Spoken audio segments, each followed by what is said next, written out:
I am taking you to see the world's rarest, most highly detailed 110 scale car. We're talking leather seats. We're talking cloth seatbelts in a diecast car.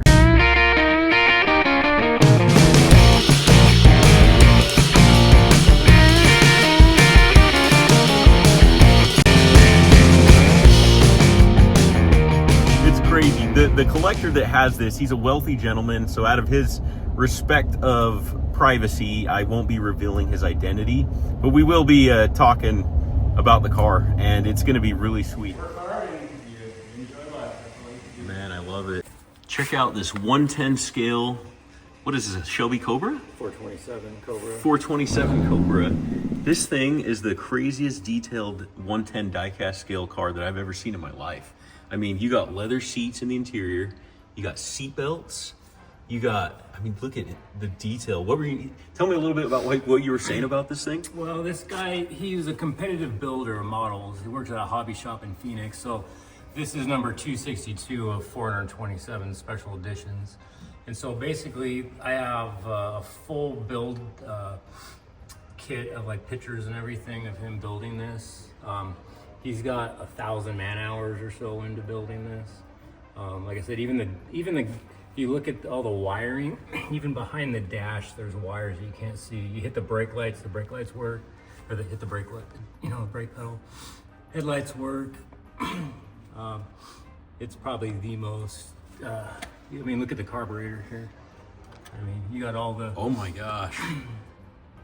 And just so you guys know what the scale of here's my hand.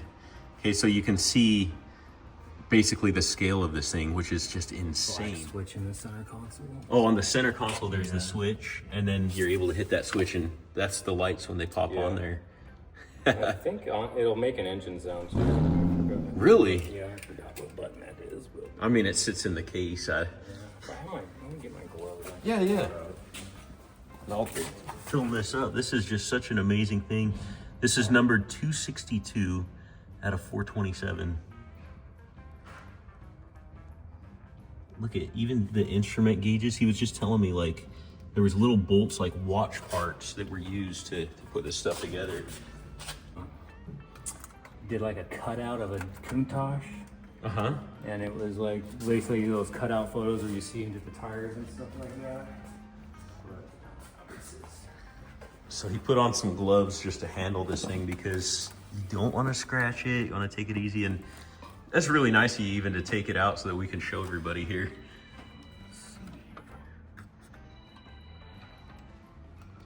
This is the crazy amount of detail you can get in something like a 110 scale casting. Like, it's even got the hood prop there. Get these gloves. Yeah, I forgot. There's like a switch or something that makes an engine noise. noise. How you did the engine noise, but yeah, even in the trunk, I mean, it's just even got all the right. Oh, nice. Little prop on the trunk on the back. Use it a ton.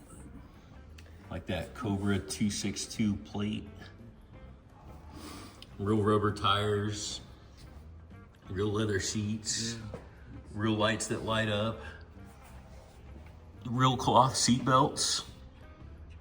I was gonna ask if the steering wheel was wood, but it looks like it might be aluminum. Yeah.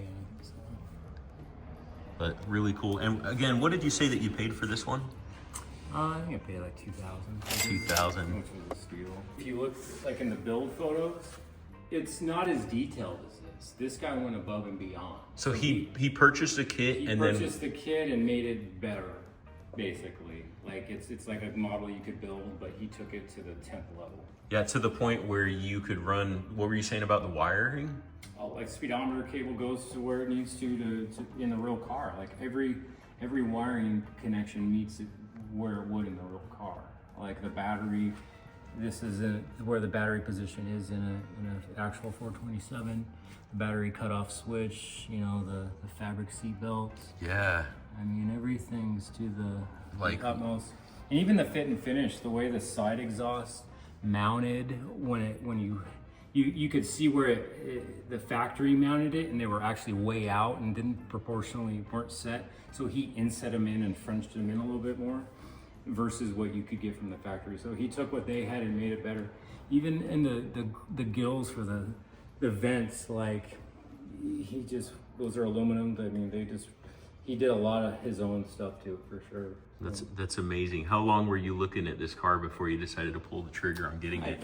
It's just you see it, and I always go on the marketplace, and when I'm in the big cities, to go see what I don't need, and my wife's very supportive, and usually I show it to her, and her reaction kind of gauges it. The temperature on it. Yeah.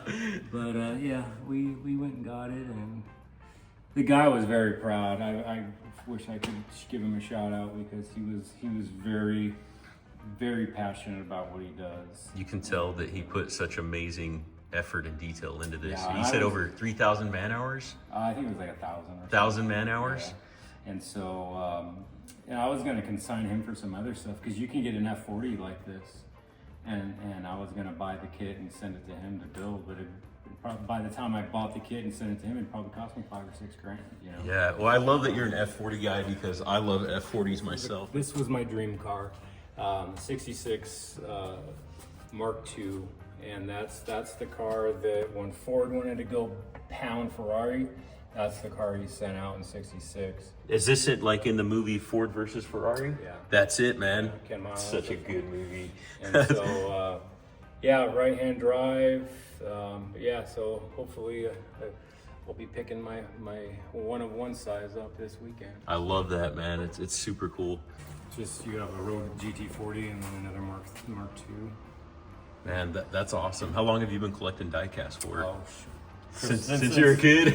Christmas as a little kid. That's awesome, man. But these are just amazing pieces to have displayed in your office, and I really appreciate you showing this stuff. Up here you got an engine too. Did you build that? No, that's just that's kind of your basic. I think Liberty makes that one. That's cool. But that's like the one over there is a real high end. That's this one right here. This one's got all the right, the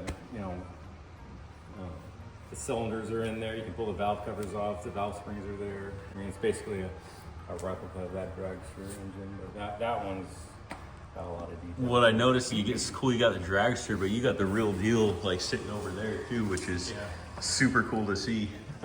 Yeah, you work hard and you enjoy life. What year and model is this car right here that you have on your? That's a 62 289 slab side Cobra.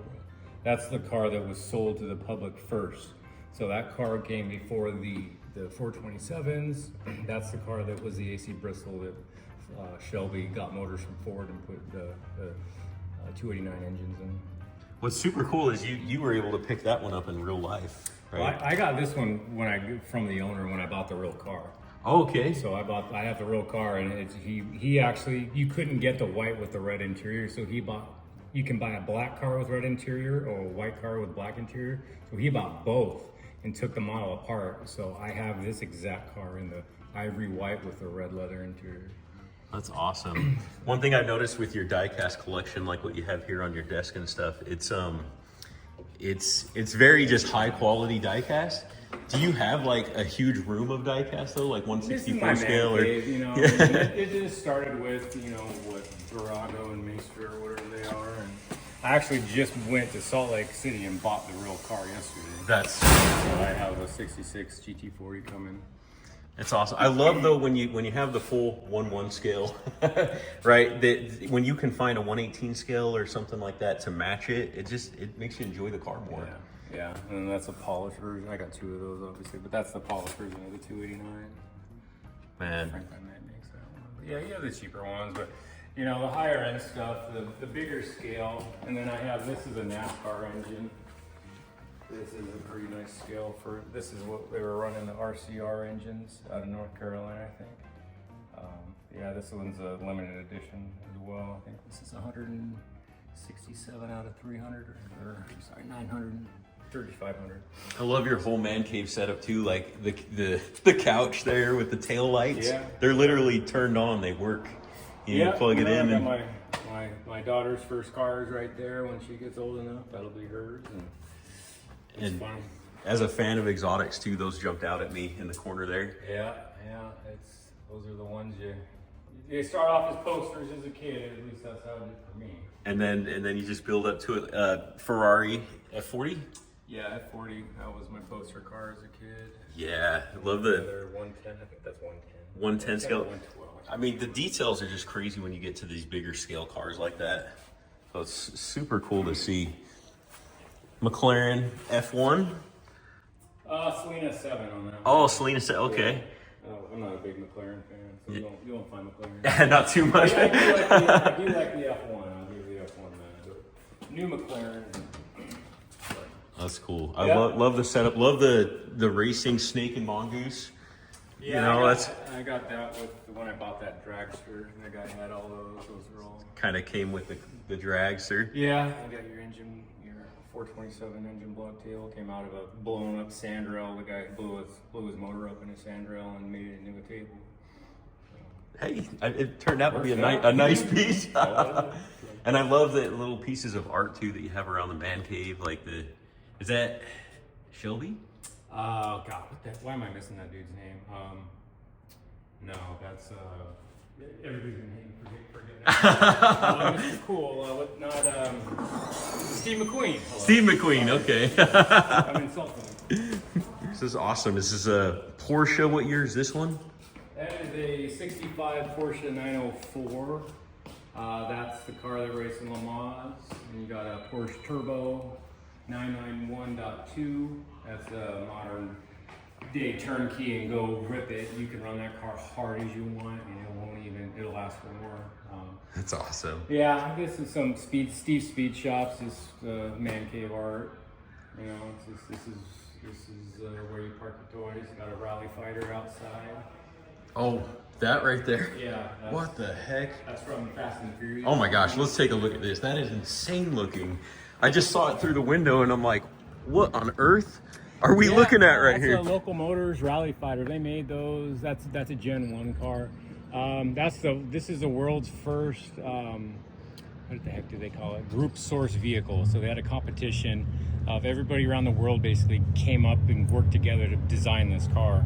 So it's got a bunch of Easter egg components like Miata door handles, Challenger mirrors. It's got a Ford rear end, BMW gas tank. The body is 100% unique, interior is unique, full tube chassis, 500 horsepower LS3, air conditioned pre-runner, yeah. Crazy. But yeah, they had Fast and Furious had this in the movie, and then what's the other one? Yeah, it's been a few movies, but yeah, Tanner Faust had a Top Gear episode of this car back in the day, and that's when it hooked me. So, but yeah, it's a unique car for sure. I love it. Sometimes it's dust in the motor area, it's the slide track. Alrighty. Yeah, let me know I need to sell it. Alright, I'll let her know. Get the money, I'd buy that beast for me right there. That way I can have an off-road toy. Yeah. Yeah, this is Yeah, that is. It's for what, 500 on the plate or something like that? Yeah, another one, a whole lot. Alright, let me know. Cool interior on this thing here. Yeah, it's just seats 4. You can. Oh, that threw me off that it seats 4. 120 off road and have the air conditioning and blasting if you want. It's the real deal. One of those things. I love that grip on that. Grip shifter. Yeah, that's just crazy wild. What a great custom setup. What is the cost to build something like this? Back in the day, you could build pretty cheap. You could get one for about 50 grand. They trade between 70 and 100 grand now. That's cool. You just don't ever see them. Like, there's maybe one a year for sale. It's a really unique car, man. Love all the toggle switches, the instrument cluster in there. Yeah, it's mid-engine too. That V8's sitting right there behind the front axle. Oh wow! So it's balance. It's a 50-50 balance on this car too. I would not have even guessed that. Yeah. And this was featured in the Fast and the Furious movies, right? Fast and Furious. What's the other movie? I'm totally forgetting. Fast and Furious and Need for Speed, Gone in 60 Seconds. Gone in 60 Seconds. I don't know. Pretty cool though. If you have a unique collection that you'd like to showcase on the channel, feel free to reach out to me on the channel email, and I'll catch you guys on the next one.